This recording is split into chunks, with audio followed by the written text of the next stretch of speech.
Hello दोस्तों, नमस्कार। मैं प्रकाश पांडे आप लोगों के बीच आज ऑनलाइन क्लास, ये मेरी फर्स्ट ऑनलाइन क्लास है और आज ही हमने अपना नया यूट्यूब चैनल भी बनाया है।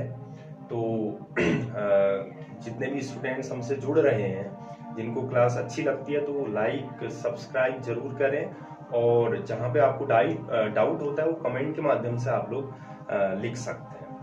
तो दोस्तों, आज मैंने फर्स्ट टॉपिक उठाया हुआ है फ्रैक्शंस की सहायता से, यानी ऐसे क्वेश्चन जहाँ पे फ्रैक्शंस की हेल्प से क्वेश्चन आपको दिया होगा और उस क्वेश्चन को आपने सॉल्व करना होगा। जैसा कि फर्स्ट क्वेश्चन मैंने बोर्ड में लिखा हुआ है, एक व्यक्ति अपनी आय का 2/3 भाग खाने पर खर्च करता है, शेष का 1/3 भाग कपड़ों पर खर्च करता है, शेष का 4/5 भाग मकान किराए पर खर्च करने के बाद 2000 रुपए की बचत करता है।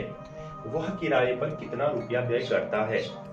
स्टूडेंट्स, मेनली इस क्वेश्चन में आपसे 4 क्वेश्चन आपसे पूछ सकता है आखिर उसकी आय कितनी है, आपसे पूछ सकता है वह कपड़ों पर कितना खर्च करता है, आपसे पूछ सकता है वह मकान किराया कितना देता है। तो मेनली 4 क्वेश्चन आपसे पूछ सकता है। तो फिलहाल मैंने एक ही क्वेश्चन आपके सामने लिखा हुआ है, वह किराए पर कितना रुपया व्यय करता है। तो दोस्तों, मैं इस क्वेश्चन को 2 मेथड से आपके सामने सॉल्व कराने की कोशिश करूंगा। एक थोड़ा सा बेसिकली हम सॉल्व करने की कोशिश करेंगे, दूसरा ट्रिक वाइज हम सॉल्व करने की कोशिश करेंगे। तो स्टार्ट कर रहे हैं। तो जो भी क्वेश्चन आपके सामने लिखा हुआ है, सबसे पहले इसमें हम भिन्नों को पकड़ेंगे। सबसे पहले क्या लिखा है? एक व्यक्ति अपनी आय का 2/3 भाग खाने पर खर्च करता है। हमने लिख दिया 2/3। फिर लिखा है शेष का 1/3 भाग कपड़ों पर खर्च करता है। हमने लिख दिया 1/3। फिर लिखा हुआ है शेष का 4/5 भाग मकान किराए पर खर्च करता है। हमने लिख दिया 4/5 लिख दिया। इन्हीं भिन्नों की सहायता से हम इस क्वेश्चन को सॉल्व करने की कोशिश करेंगे। तो बच्चों, सबसे पहले आपने केवल और केवल डिनोमिनेटर यानी हर पे ध्यान देना है। डिनोमिनेटर यानी हर पे ध्यान देना है। हर पे कहीं ना कहीं 3 दिखाई दे रहा, कहीं ना कहीं फिर से 3 दिखाई दे रहा, फिर कहीं ना कहीं 5 दिखाई दे रहा। तो बच्चों, ये क्वेश्चन स्टार्ट कहाँ से हो रहा है? इनकम से स्टार्ट हो रहा है, आय से स्टार्ट हो रहा है। तो मानते हुए चलेंगे, माना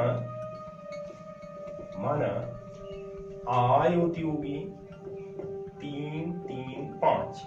फिर से देख लें, ये हर में क्या क्या लिखा है? 3, 3, 5। सबको गुणा करते हुए हमने ये मान लेना है, यानी 9 पंजे 45 रुपया उसकी आय होती होगी। ये हम मानते हुए चल रहे हैं, ठीक है। फिर उसके बाद ध्यान देना, दूसरी बात और ध्यान देना, आज जो मैंने क्वेश्चंस लिखे हुए हैं वो फ्रैक्शंस से रिलेटेड क्वेश्चंस हैं, लेकिन हर जगह पे उसने एक शब्द का यूज किया हुआ है, शेष का। यानी आप कह सकते हैं ऐसे क्वेश्चंस जहां पे फ्रैक्शंस भी दिख रहे होंगे, हर खर्चे के बाद शेष का जिक्र हो रहा होगा, ठीक है। तो हम आय क्या मानते हुए चलेंगे? 45 रुपया। तो क्वेश्चन वाइज हम चलते रहेंगे। एक व्यक्ति अपनी आय का 2/3 भाग खाने पर खर्च करता है। तो सबसे पहले खाने पर यानी फूड पे हमने खर्च निकाला। अपनी आय का 2/3, आय कितनी है? 45 का 2/3। तो कैंसिल किया आपने, 3 से 15 टाइम कैंसिल, 15 दूनी 30 रुपया। यानी उसने फूड पर कितना खर्च कर दिया? 30 रुपया। तो बच्चों, उसके पास जेब में कितने रुपए थे? 45 रुपये। उसने खाने पर कितना खर्च किया? 30 रुपया। अब उसकी पहली बचत उसकी हो गई कितना? 45 में से 45 रुपया था, 30 रुपया खर्च कर दिया, तो अभी उसके पास कितना रुपया पड़ा हुआ है? 15 रुपया और पड़ा हुआ है।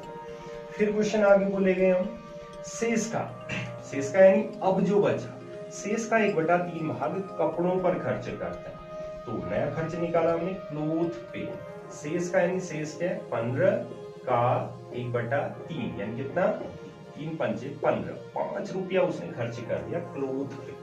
तो बच्चों, 15 रुपया अब उसके पास जेब में फाइनली पड़े हुए थे, जिसमें से 5 रुपया उसने क्लोथ पे खर्च कर दिया। तो अब नई बचत उसकी कितनी हो गई? 15 रुपया था, 5 रुपया खर्च कर दिया, तो बचत कितनी हो गई? 10 रुपया उसकी बचत हो गई। फिर उसके बाद क्वेश्चन को फिर आगे बढ़ाते हैं। शेष का 4/5 भाग मकान किराए पर खर्च करता है। मकान किराया यानी हाउस रेंट पर खर्च किया। शेष का यानी 10 रुपये का 4/5 भाग। तो 10 का 4/5 यानी कितना हो गया, 5 दूना 2 चक्को 8 रुपया उसने खर्च कर दिया कहाँ पे, हाउस रेंट पे। तो फाइनली अब उसके बाद 10 रुपया बचा हुआ था, 8 रुपया खर्च हो गया, तो फाइनली उसकी बचत कितनी हो गई, 2 रुपया उसके पास फाइनली उसके जेब में आया है। तो दोस्तों फिर मैंने क्वेश्चन को पढ़ा, शेष का 4/5 भाग मकान किराए पर खर्च करने के बाद 2000 रुपए की बचत करता है। तो हमने जो कैलकुलेशन की हुई है, मैंने स्टार्ट कहाँ से किया, माना उसकी आय बराबर 45 रुपया, ये मैं मानते हुए चला, ये मेरे नंबर्स, ठीक है। तो मेरे नंबर्स के अकॉर्डिंग मैं क्या बोल रहा हूँ, फाइनली मेरे जेब में 2 रुपया पड़ा हुआ है, लेकिन क्वेश्चन क्या बोल रहा है, फाइनली उसके पास 2000 रुपया पड़ा हुआ है। तो हम क्या बोलेंगे, ये हमारा दो क्वेश्चन के 2000 के बराबर है। हमारा 2 कितना है, 2000 रुपया। तो हमारा एक कितना हो गया, 2000/2, यहाँ गुणा में यहाँ भाग में चले जाएगा, यानी हमारा एक कितना हो गया, 1000। तो दोस्तों जैसे हमारा एक आ गया, इसका मतलब सारे क्वेश्चनों का आंसर आप दे सकते हैं। हमारा एक अगर 1000 रुपया है, हमारा एक अगर 1000 है, तो हमारा 2000, हमारा 3000, हमारा 4000, हमारा यानी ये क्वेश्चन का जो मैंने कैलकुलेशन किया हुआ है, ठीक है। तो आपसे पूछ सकता है उसकी आय कितनी थी, हमारा 1000 है, मैंने आय क्या मानी है, 45, तो आय कितनी हो गई, 45,000 रुपया। आपसे पूछ सकता है उसकी आय कितनी है, तो कितना, 45,000 रुपया। आपसे पूछ सकता है वह फूड पे कितना खर्च करता है, तो फूड पे हमारा कितना आया, 30। हमारा एक अगर 1000 है, तो हमारा 30 कितना हो गया बच्चों, 30,000 रुपया। आपसे पूछ सकता है वह कपड़ों पर कितना रुपया खर्च करता है, हमने क्या बोला, 5 रुपया, तो हमारा 5 कितना हो गया, 5000 रुपया।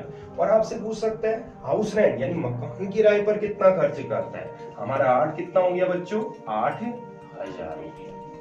क्लियर हो गया बच्चों, आप किसी भी क्वेश्चन का आंसर दे सकते हैं। मैंने शुरुआत में आपसे बोला हुआ था 4 क्वेश्चन आपसे पूछ सकते हैं, मैंने 4 के 4 क्वेश्चनों के आंसर आपके सामने लिख दिए।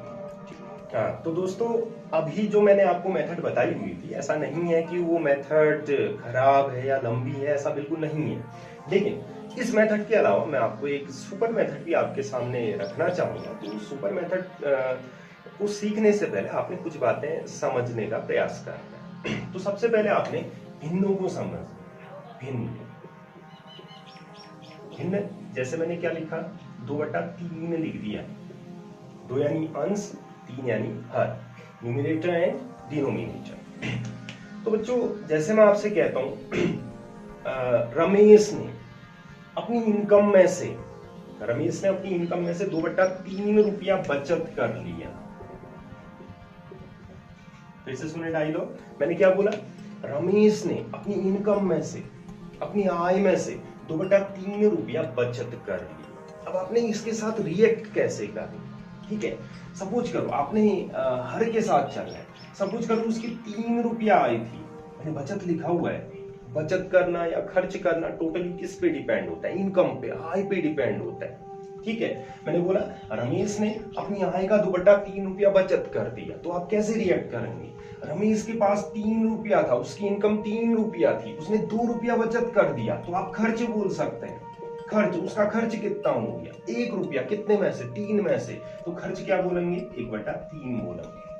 फिर से एक बार सुने, अगर मैं बोलता हूं राम ने 4/5 रुपया बचत कर लिया, राम ने 4/5 रुपया बचत कर लिया, राम के पास 5 रुपये थे, उसने 4 रुपया बचत कर लिया, 5 रुपये में से 4 रुपया बचत कर लिया, तो बचा कितना, 1 रुपया। तो भिन्नों में क्या बोलेंगे, इसकी बचत कितनी है, 4/5, तो खर्च कितना हो गया बच्चों, 1/5।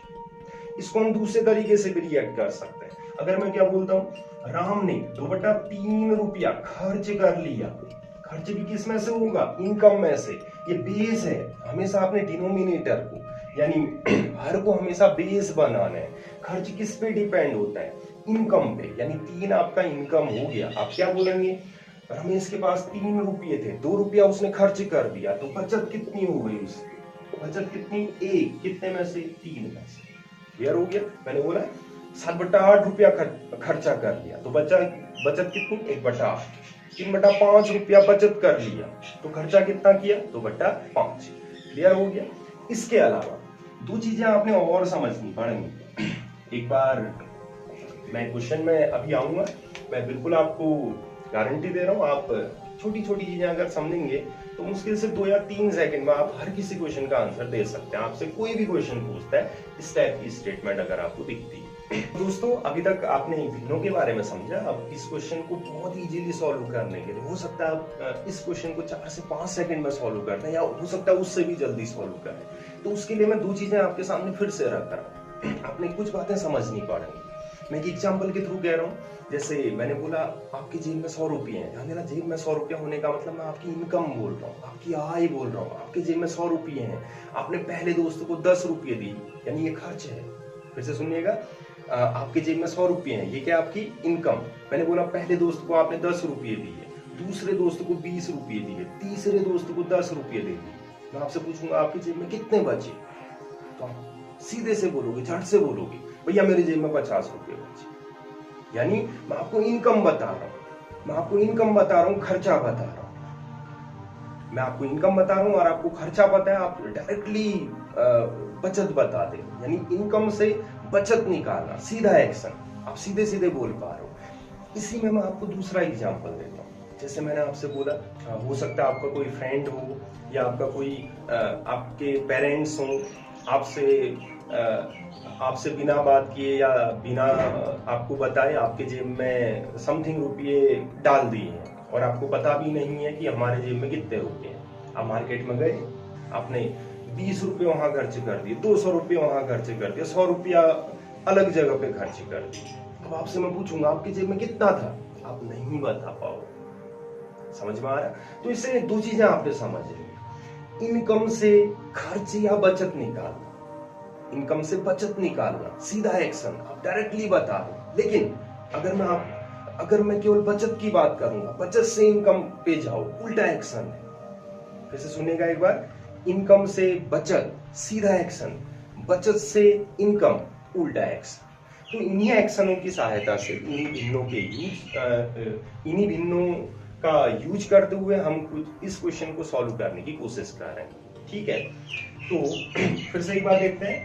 एक व्यक्ति अपनी आय का 2/3 भाग खाने पर खर्च करता है। ध्यान दें, यहाँ पे आज मैंने ऐसे क्वेश्चंस उठाए हुए हैं जहाँ पे शेष का शब्द लिखा हुआ है। शेष का यानी फिर जो बचा उसका 1/3 भाग कपड़ों पर खर्च करता है, फिर जो बचा उसका 4/5 भाग मकान किराए पर खर्च करने के बाद अभी भी उसके जेब में 2000 रुपया पड़ा हुआ है। आपसे पूछा हुआ है वह किराए पर कितना रुपया व्यय करता है।